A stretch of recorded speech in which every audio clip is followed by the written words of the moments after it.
जम्मू के नगरोटा और सांबा में हुए आतंकी हमलों को 24 घंटे से ज्यादा का वक्त बीत चुका है, लेकिन कॉम्बिंग ऑपरेशन अब भी जारी है।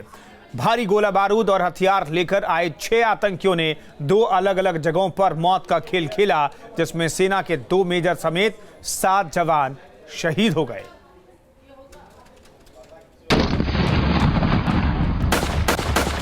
पाकिस्तान से आए 6 आतंकी, जम्मू के नगरोटा और सांबा में 2-2 हमले, भारतीय सेना के 2 मेजर समेत 7 जवान शहीद। जवाबी कार्रवाई में ढेर हुए 6 आतंकी। पाकिस्तान के पाले पोसे आतंकियों ने एक बार फिर हिंदुस्तान को जख्म दिए हैं। 6 आतंकियों ने 3-3 के 2 ग्रुप बनाकर ये हमले किए। पुलिस की वर्दी में आए 3 आतंकियों ने नगरोटा आर्मी कैंप पर हमला किया, तो वहीं आतंकियों के दूसरे ग्रुप ने सांबा के रामगढ़ के इलाके में बीएसएफ के जवानों को निशाना बनाया। ऑफिसर्स मेस का एक कॉम्प्लेक्स था जिसमें की बिल्डिंग्स थी। उस बिल्डिंग्स के इलाके में ये उग्रवादी घुस गए थे और इन्होंने भारी मात्रा में फायर किया और ग्रेनेड से हमला करते हुए ये अंदर घुसे हैं। भारी गोला बारूद और अत्याधुनिक हथियारों से लैस आतंकियों ने नगरोटा आर्मी यूनिट के मेस में घुसकर कई लोगों को बंधक बना लिया था। इनमें 12 जवान, 2 महिलाएं और 2 बच्चे शामिल थे। सेना ने सभी बंधकों को सुरक्षित बचा लिया। होस्टेज लाइक सिचुएशन जो हुई थी उसको सक्सेसफुली न्यूट्रलाइज किया गया और उस होस्टेज लाइक सिचुएशन को जब न्यूट्रलाइज किया जा रहा था उसमें हमारा एक बहादुर ऑफिसर शहीद हुआ है और 2 जवान शहीद हुए हैं।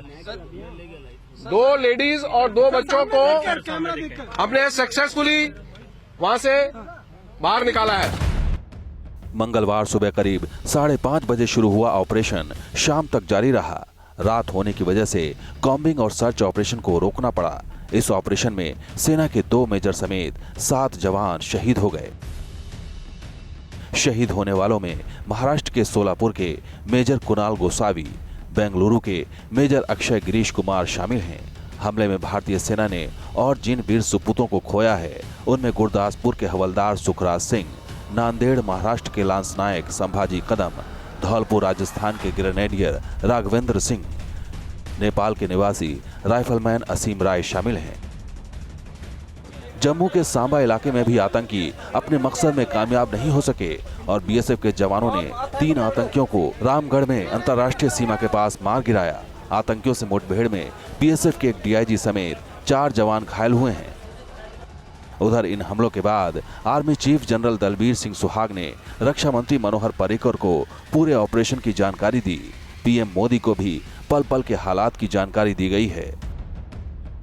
उरी अटैक के बाद पाकिस्तान की तरफ से दूसरा ये सबसे बड़ा हमला माना जा रहा है, इसलिए देश मांग रहा है पाकिस्तान से एक और बदला।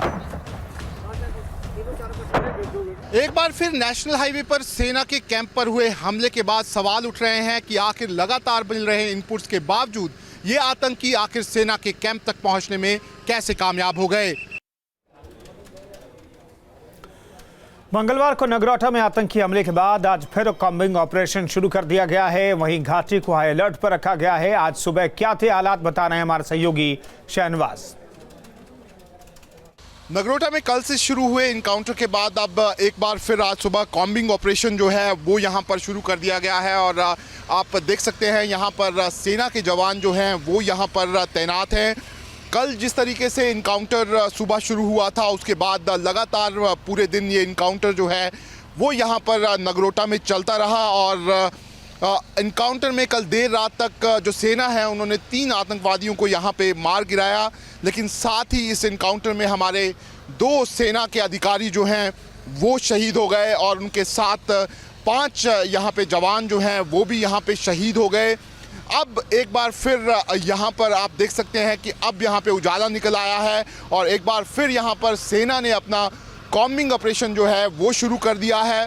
अभी भी सेना को ये लग रहा है कि एक और आतंकवादी जो है वो अंदर हो सकता है, इसलिए सेना अब किसी तरह का यहाँ पे कोई चांस नहीं ले रही और लगातार पूरा का पूरा जो इलाका है उसे सैनिटाइज करने का काम जो है वो अब यहाँ पे शुरू हो गया है। कल ये जो आप एरिया देख रहे हैं, कल इसी एरिया में कल आतंकवादियों ने सुबह तड़के हमला किया था और हमला करने के बाद आतंकवादी जो हैं गेट से होते हुए आर्मी के कैंपस में दाखिल हो गए थे और उन्होंने ऑफिसर मेस तक वो लोग पहुंच गए थे, जहां पर उन्होंने ताबड़तोड़ गोलियां चलाना जो है वो वहां पे शुरू कर दिया। साथ ही ये जो आतंकवादी थे इन्होंने वहां पे होस्टेज बनाने की भी कोशिश की कुछ लोगों को, लेकिन यहाँ पर जो हमारे सेना के जवान थे उन्होंने आतंकवादियों की सारी कोशिशों को यहाँ पे नाकाम कर दिया और इन आतंकवादियों को अंदर मार गिराया। अब सेना जो है वो यहाँ पर किसी तरह का कोई चांस नहीं लेना चाहती और अब ये ऑपरेशन जो है वो एक बार फिर यहाँ पे शुरू हो गया है और अब सेना की कोशिश यही है कि जल्दी से जल्दी ये कॉम्बिंग ऑपरेशन, सर्च ऑपरेशन यहाँ पे चलाया जाए और देखा जाए कि कहीं अंदर कोई आतंकवादी छुपा तो नहीं है। जम्मू के नगरोटा आर्मी कैंप पर हुए आतंकी हमले के बारे में army chief general Dalbir Singh Suhag ने रक्षा मंत्री मनोहर पर्रिकर को पूरे ऑपरेशन के बारे में बता दिया है। पीएम मोदी ने भी हमले के बारे में पूरी जानकारी ली। उधर इस हमले के बाद पाकिस्तान के खिलाफ एक बार फिर से निर्णायक कार्रवाई करने की मांग भी उठने लगी है। आतंकियों ने जम्मू श्रीनगर हाईवे पर सेना के 166 आर्टिलरी यूनिट पर हमला किया। आतंकियों के निशाने पर सैन्य मुख्यालय का आयुध भंडार था। सबसे पहले संतरी को गोली मारने के बाद दहशतगर्द यूनिट में दाखिल हुए। आतंकियों ने 12 जवानों, 2 महिलाओं और 2 बच्चों को बंधक बना लिया था। बंधकों को सुरक्षित बाहर निकालने की कोशिश में लगभग 10 घंटे का वक्त लग गया। गनीमत ये कि कोशिश कामयाब रही, लेकिन पहली बार सेना मुख्यालय पर हुए हमले से कई सवाल भी उठ खड़े हुए हैं। वो अंदर कैसे घुसा है, नगरोटा तक पहुंचना तो एक बात है, वो तो पहुंच सकते हैं, उनको रोकना मुमकिन नहीं है, लेकिन कैंप के अंदर घुसना कहीं ना कहीं प्राइमा फेसी इन्वेस्टिगेशन से पता चलेगा, कहीं ना कहीं कमी जरूर रही है जो कैंप के वो अंदर आ गए। नगरोटा हमले में 2 अफसर और 5 जवान शहीद हो गए। माना जा रहा है कि इस आतंकी हमले को पाकिस्तानी सेना की सरपरस्ती में अंजाम दिया गया, लिहाजा देशवासियों का गुस्सा उबाल पर है। तो पाकिस्तान की फौज ने जब जब हिंदुस्तान को ललकारा है, अंजाम उसके लिए ठीक नहीं रहा। अभी हिंदुस्तान को ये ध्यान में रखना है कि हमने पाकिस्तान की फौज के इस कार्रवाई के लिए इतनी बड़ी कीमत उसके ऊपर रखनी चाहिए कि जिसको आसानी से एक्सेप्ट ना कर पाए। दरअसल सरहद पार आतंक के अड्डों पर भारत की सर्जिकल स्ट्राइक के बाद से ही पाकिस्तान जैसे बौखलाया हुआ है। वो लगातार आतंकी हमलों को अंजाम देने में लगा है। पाक के मंसूबों को नाकामयाब करने में भारतीय जवानों को लगातार शहादत देनी पड़ रही है। इससे पहले 22 नवंबर को माछिल में सेना के 3 जवान शहीद हुए, जबकि एक दिन पहले 21 नवंबर को राजौरी के तरकुंडी में पाकिस्तान की ओर से हो रही गोलीबारी में बीएसएफ के हेड कांस्टेबल राज सिंह शहीद हो गए थे। इसी महीने की 9 तारीख को पाकिस्तानी स्नाइपरों की गोली से माछिल में एक जवान शहीद हो गया और इसी दिन नौशेरा सेक्टर में भी सीमा पार से हो रही फायरिंग में भारत के एक जवान को अपनी जान गंवानी पड़ी। इससे एक दिन पहले नौशेरा में एलओसी पर हो रही फायरिंग में नायक प्रीतम सिंह शहीद हो गए थे। वहीं 6 नवंबर को जवान गुरसेवक सिंह और राजेंद्र नारायण पुंछ सेक्टर में दुश्मनों से लोहा लेते हुए शहीद हो गए। इन शहादतों ने भारतीयों के दर्द को जगा दिया है। तो पाकिस्तान तो एक कुत्ते की पूंछ की तरह है, उसके साथ आप जो मर्जी कर लो, जितना मर्जी उसको तुचकार लो, वो कुत्ते की दुम कभी नसीजी नहीं होगी। आतंकवाद को लेकर पाकिस्तान पूरी दुनिया में बेपर्दा हो चुका है, बावजूद इसके वो सुधरने का नाम नहीं ले रहा है। जानकारों की माने तो भारत की सर्जिकल स्ट्राइक से भी उसने सबक नहीं लिया है। अगर पाकिस्तानी आर्मी अब भी बाज नहीं आई तो इससे कहीं अधिक गंभीर नतीजे उसे भुगतने पड़ सकते हैं। एक और जम्मू का नगरोटा आतंकी हमले से दहला तो दूसरी ओर जम्मू के सांबा सेक्टर में बीएसएफ के जवानों ने दहशतगर्दी की बड़ी साजिश नाकाम कर दी और 3 आतंकियों को मार भी गिराया, लेकिन इस मुठभेड़ में बीएसएफ के कई जवान जख्मी हो गए।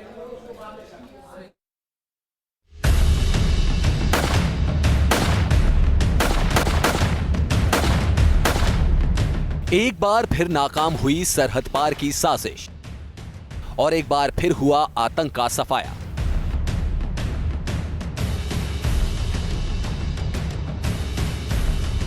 जम्मू के सांबा सेक्टर के चमलियाल में रात के अंधेरे में सरहद पार से आए आतंकियों ने हिंदुस्तान को दहलाने की साजिश रची, लेकिन ये घुसपैठिए आतंकी बीएसएफ जवानों की पैनी निगाहों से बच नहीं सके।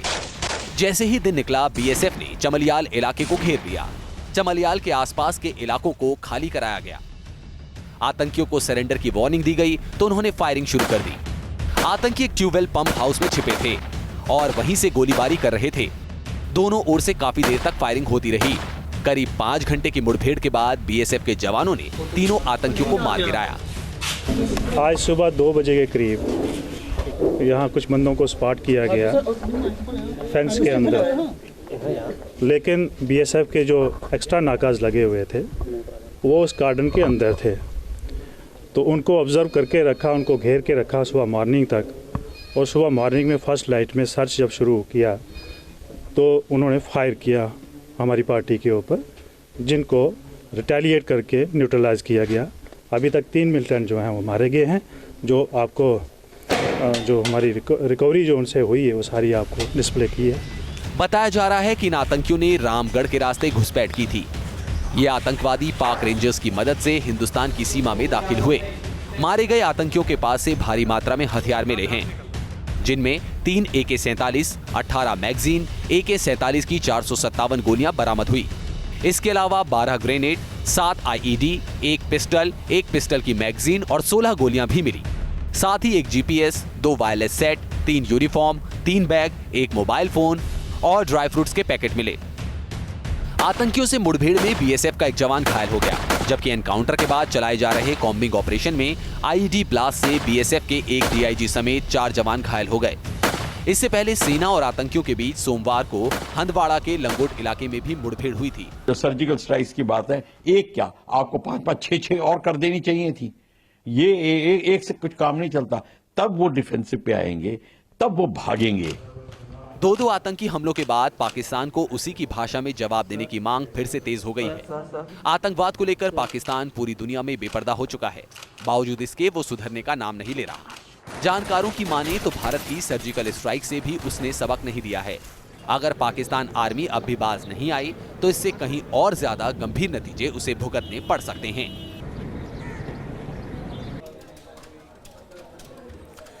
एक बात गौर करने की है कि पाकिस्तान में नए सेना प्रमुख की ताजपोशी हुई है और जम्मू में डबल टेरर अटैक भी हुआ है। कमर जावेद बाजवा ने पाकिस्तान के नए सेना प्रमुख की शपथ ली है। तो क्या इन हमलों का नए सेना प्रमुख के शपथ ग्रहण से कोई कनेक्शन तो नहीं है? मैं भारत पर वाजे करना चाहता हूं कि हमारी तहम्मुल की पॉलिसी को की कमजोरी समझना खुद उसके लिए खतरनाक साबित होगा। रुखसती का मौका है। इस मौके पर राहिल शरीफ ने अमन के पैगाम देने की जगह भारत को धमकी देकर तालियां बटोरने की कोशिश की। पाकिस्तान का हर फौजी हुक्मरान भारत के खिलाफ इसी नीति को अमल में लाता है। जिस वक्त राहिल शरीफ फौजी सत्ता की कमान नए सेना प्रमुख जनरल कमर जावेद बाजवा को सौंप रहे थे, पाकिस्तानी फौज की शह पर कश्मीर में 2 जगह पर आतंकी हमले किए गए। आतंकी हमले के जरिए क्या कश्मीर के आतंकियों ने पाकिस्तानी चीफ को सलामी देने की कोशिश की? देखिए, ये जो अभी तक हमारे ऊपर हमले हो रहे हैं, ये हमले पहले की जो पॉलिसी है उसी के साथ हो रहे हैं। अभी न्यू आर्मी चीफ जो हैं वो उन्होंने टेक ओवर नहीं किया, वो कर रहे हैं और ये ट्रांजिशन पीरियड है।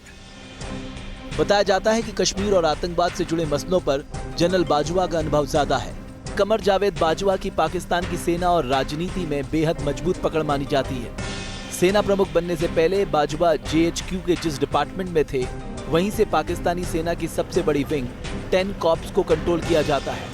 10 कॉर्प्स के अंडर ही LOC यानी कश्मीर भारत पाकिस्तान बॉर्डर की सुरक्षा है। 10 कॉर्प्स के जवान भारत से सटे बॉर्डर पर लाइन ऑफ कंट्रोल पर तैनात रहते हैं।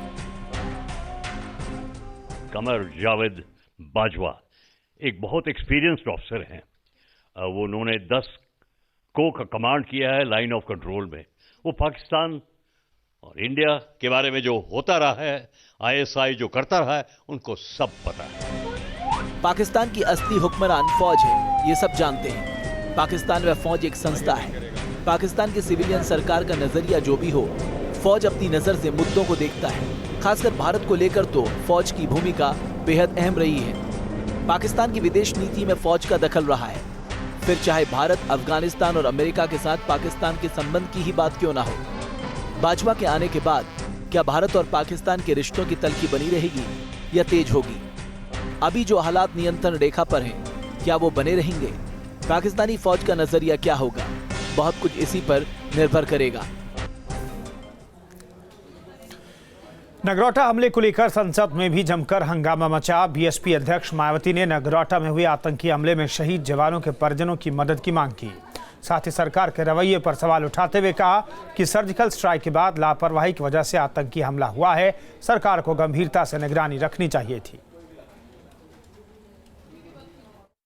दुख की बात यह है कि मैं आज मीडिया में देख रही थी कि जो सेंट्रल गवर्नमेंट है तो उन्होंने जो लोकसभा के अंदर स्टेटमेंट दिया वो कुछ हो रहा है, आतंकवादी जो वहाँ पे मारे गए मुठभेड़ में, और जमीनी हकीकत में कुछ हो रहा है। तो मुझे ऐसा लग रहा है कि सरकार बिल्कुल भी मुझे गंभीर नजर नहीं आ रही है। सरकार को गंभीरता से इस ओर ध्यान देने की जरूरत है।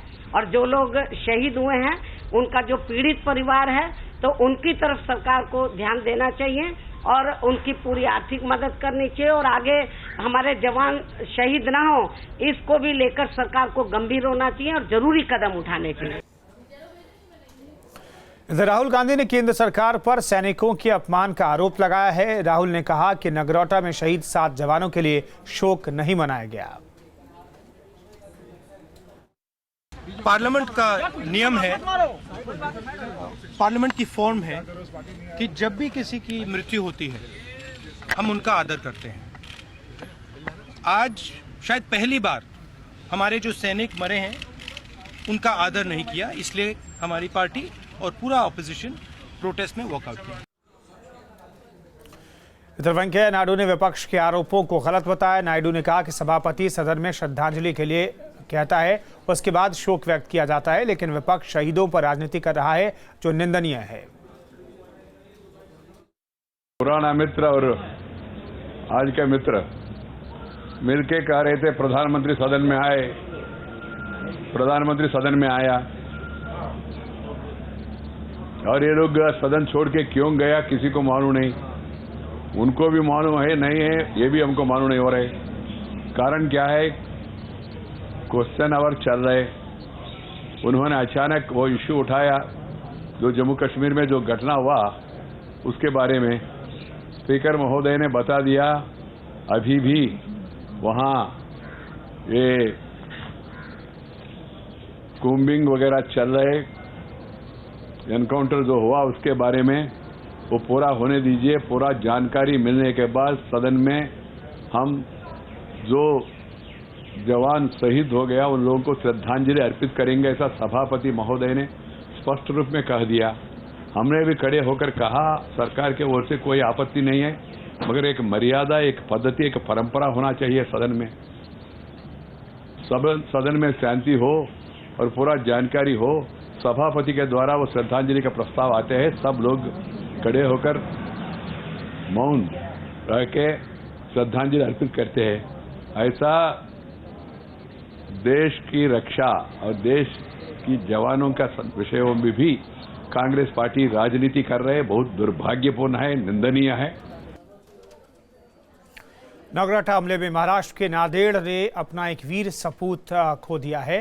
लांस नायक संभाजी कदम के घर मातम का माहौल है, हर किसी की आंखें नम है।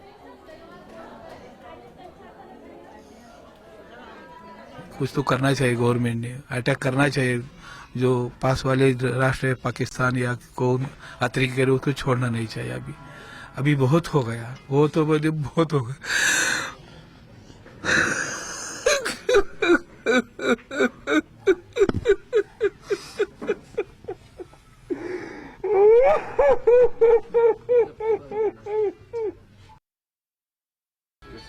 कुणाल के लिए क्या बोलने का भी होगा तो होगा,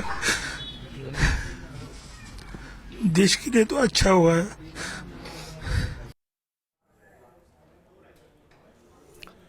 अब आपको दिखाते हैं कि नगरोटा में हुए इस हमले पर गोरखपुर की जनता क्या कह रही है। हमारे सैनिक को बार बार वो मार रहे हैं, सीज फायर का उल्लंघन बार बार कर रहे हैं, उसका मुंह तोड़ जवाब देना चाहिए हमारी सरकार को। कहना यही चाहेंगे कि हमारी सरकार मोदी साहब तो लगे हुए हैं और उम्मीद है कि उसका मुंहतोड़ जवाब जल्द ही उसको देंगे। भारत को मोदी जी को मुंहतोड़ जवाब देना चाहिए। जैसे वो लोग 1 को मार रहे हैं, ये लोग 10 को मार रहे हैं, तब जाके पाकिस्तान पे सही होगा हिंदुस्तान का स्थिति। भारत को भी चाहिए, भारत भी जवाबी कार्रवाई करें उसके खिलाफ, जो भी मतलब जो इसके लिए नुकसानदेह है उसको सजा मिलनी चाहिए। और मेरठ के लोगों के अंदर कितना गुस्सा है नगरोटा में हुए हमले के बाद, ये भी आपको दिखाते हैं। सर मेरा इस पर यही कहना है कि एक सर्जिकल स्ट्राइक की ज़रूरत है, और जो इस बार सर्जिकल स्ट्राइक हो आर पार की सर्जिकल स्ट्राइक हो, और प्रधानमंत्री नरेंद्र मोदी आतंकियों को कड़ा जवाब दे और पाकिस्तान को उसी की भाषा में समझाए, ताकि पाकिस्तान आगे से ऐसी हिमायत ना कर सके। जो बॉर्डर पे हमला किया जा रहा है लगातार, मोदी जी को इसका जवाब देना चाहिए। हालांकि हमारी फौज को ये ऑर्डर है कि वो तुरंत फायर कर सकते हैं, लेकिन फिर भी एक पुश उन्हें मिलना चाहिए। पाकिस्तान जिस तरीके से बार बार हम पे हमला कर रहा है, उसे मुंह तोड़ जवाब देना ही पड़ेगा। मेरी मोदी सरकार से ये अपील है कि जैसे पाकिस्तान की तरफ से बार बार सीज फायर्स का उल्लंघन किया जा रहा है, उसी तरीके से हमारी कंट्री के जो जवान है वो भी अपनी जो है सर्जिकल स्ट्राइक कर सकते हैं। इस तरीके से उन्हें पूरे राइट्स मिलने चाहिए कि वो पाकिस्तान को मुंह तोड़ जवाब दें। इस समय देश की जरूरत है कि पाकिस्तान को मुंह तोड़ जवाब दिया जाए। आखिर हम कब तक अपने सैनिकों की शहादत इसी तरीके से झेलते रहेंगे? पीएम से यही गुजारिश है कि पाकिस्तान को मुंह तोड़ जवाब दिया जाए। ये गुस्सा है मेरठ के लोगों के अंदर, लेकिन गाजियाबाद के लोग किस तरीके से गुस्से का इजहार कर रहे हैं नगरोटा हमले के बाद, ये भी हम आपको दिखाते हैं। इनफैक्ट जनता में तो रोष होना ही चाहिए, क्योंकि ये जो भी हो रहा है पाकिस्तान की तरफ से वो मेरे ख्याल से वो सही नहीं है। और जहां तक बात है सर्जिकल स्ट्राइक, फिर से एक बार होना चाहिए, ताकि पाकिस्तान इस चीज को अच्छी भली भांति जान ले कि इंडिया भी किसी भी मामले में कम नहीं है। हमारी सरकार एक्चुअली ये कहें कि सो रही है, और सर्जिकल स्ट्राइक के बाद भी छोटे मोटे हमले होते ही आ रहे हैं, और सरकार ध्यान भटका रही है, कभी नोटबंदी कभी कहीं पर भी। ये सर्जिकल स्ट्राइक वगैरह छोड़ के हमें सारे और वर्ल्ड कंट्री को अपने साथ में लेके इसके ऊपर परमाणु हमले के ऊपर सोचना चाहिए। एक ही साथ परमाणु हमला करके पूरे देश को एक साथ खत्म करना चाहिए। उसके बाद जो होगा देखा जाएगा। पाकिस्तान का नामो निशान मिटा देना चाहिए। वो सुनने वाला नहीं है, समझने वाला नहीं है। पाकिस्तान को जो जवाब हमारी सेना और सरकार दे रही है, लगता है कि इसकी डोज बढ़ाने की जरूरत है, क्योंकि जिस तरीके से उनको समझा रहे हैं उनको समझ में नहीं आ रहा है। सर्जिकल स्ट्राइक की, मतलब बॉर्डर पे भी शेलिंग वगैरह हुई, उन्होंने खुद कबूला है कि 70 लोग मरे हैं, लेकिन उसके बावजूद भी इनको बार बार मारते हैं, इनको अकल नहीं आती। उसका जवाब जरूर देना चाहिए, जिससे कि उसको भी एहसास हो कि इंडियन भी प्रिपेयर है पूरी तरीके से। जैसे पहला पीएम मोदी के हिसाब से सर्जिकल स्ट्राइक वाला था, दोबारा उनको वैसे ही एक फिर देना चाहिए कि हाँ देनी चाहिए।